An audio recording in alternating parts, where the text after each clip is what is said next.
What's going on, YouTube? JT is Born here, and welcome back to another edition of my Monsterverse and Kong comic book reviews. And in this video, we're going to be talking about Escape from Skull Island, issue number 2. This one is written by Simon Furman with artwork by Christopher Jones, and you have other credits in there as well. So yes, I'm finally talking about this issue. I had several comments asking about when the video will be out, and guess what? Your wish has been granted. It is now finally here to discuss this particular issue. But basically, the characters were kind of separated a little bit in the previous issue and all that. We have Charlie's dad captured, and you have Sam by this character of Druid, who seemed to be building some sort of bridge between Skull Island and something else, and there's some nefarious reasons going on for that. I don't know what their end goal is on Skull Island. Maybe it's just mining the place for its rare resources, or perhaps there's buried treasure or some other stuff going on there. Because we had the flashback stuff way back, was it the 1940s, where they were trying to capture Kong for Hitler, which is kind of a crazy thing to think about.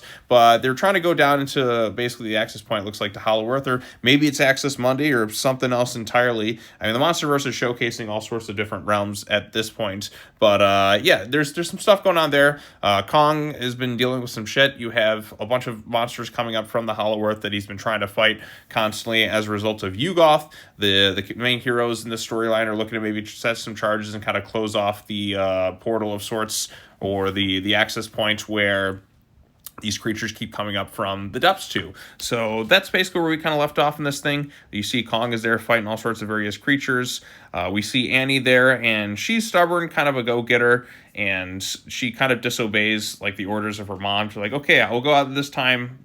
Don't do any stupid decisions. Annie, of course, goes out on her own with Dog because she's a girl of action, and she's, still a kid, but she's been living on her own for so many years. She's kind of hardened and toughed from that experience, and it's her and Dog, and she's just kind of a not kind of wait around type girl. She wants to go take action and all that, but that stubbornness and not willing to kind of listen ultimately cost her potentially her mom by the end of this issue. Even there was a fact where this explosives go off and everyone stares, even Kong at one point too. So yeah, you can see the bridge being built there. Andy goes off and around with Dog, but then you have these weird oozing parasitic spore thingies. I think it's controlled by Yuggoth, or perhaps it's some other titans coming out from Hollow Earth. But yeah, there's this weird black goo stuff. It kind of reminds me of that muck in the first Land Before Time movie that they get kind of trapped in at one point. It just kind of makes me think of that. But yeah, so it's kind of got them trapped, but then some giant arachnid looking titan comes up from underground,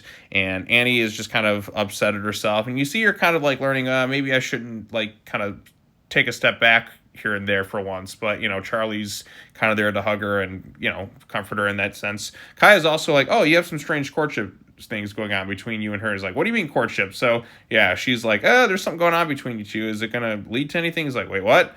We got some more important things to worry about right now. But yeah, so this goes on. They almost kind of bite the bullets. Of course, you have Charlie's dad or whatever working with Sam to fight that Druid character and their nefarious things.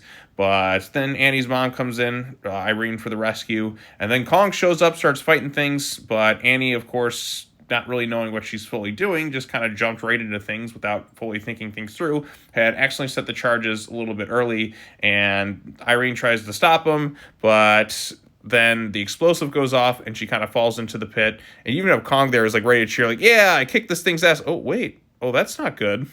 And then she's like, Mom. And he's oh, now she says it, and then kind of falls seemingly to her doom. So perhaps she's dead, perhaps she's not. If you go by Monarch Legacy of Monsters kind of a logic, then perhaps she goes into Access Monday, which I've heard rumblings that this comic book is going to tie in some capacity to the latest season of Monarch. It's just something I've kind of heard about, but we'll have to kind of wait and see. But that may be an Access Monday point as opposed to a Hollow Earth one. Only time will tell, but I guess we'll just kind of have to wait and see. But also, what's the big deal with the giant sword thing that we showed in the last issue? It just looked kind of crazy and cool. Is it just an artifact crafted by the Kong species or something else down there? There's so much mystery and intrigue with the world of Hollow Earth and Access Monday and then the Monsterverse as a whole. We're only just kind of, we've delved into it a little bit more.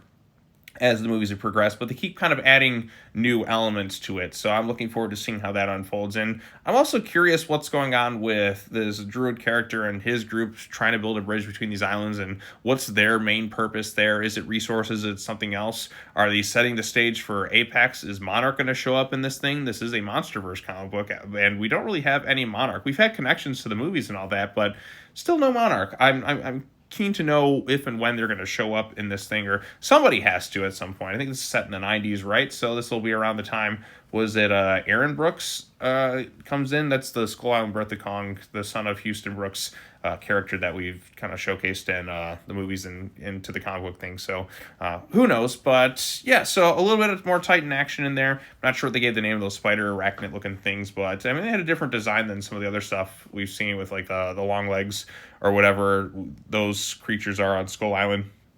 So we got a few new different monsters, which is always a plus, and we got some action and an interesting cliffhanger with Annie's basically like not thinking things through and just always kind of go and not really listening to her mom ultimately probably cost her mom's life.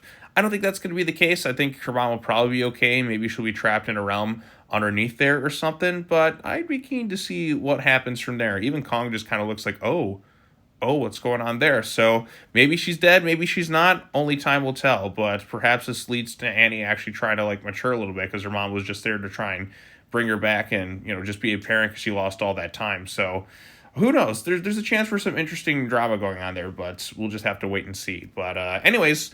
I like the issue overall. That was a little bit stronger than the previous one, and I'm looking forward to seeing where issue 3 takes it. But anyways, what do you all think of Escape from Skull Island, issue number 2? Let me know your thoughts in the comment section down below. Be sure to like this video, share it with your friends, subscribe to the YouTube channel for more content, hit that bell for notifications, all that fun stuff. I got some more comic books I got to be covering soon, but I'm also going to be working on the Monarch episode 3 video, which will probably be up in a few days, depending on when I can get this stuff like recorded and edited. I haven't had the chance to watch the episode a second time at the time of recording this video, so once I kind of get through to that, then I just got to get these other comic book videos done. So I think that over the course of the next couple of days, I'll be all caught up with everything in time for next week's stuff. So look forward to all that. All right, well, that's all I have to say. As always, take care now. Bye-bye then, and I will see you all in the next video. Peace out.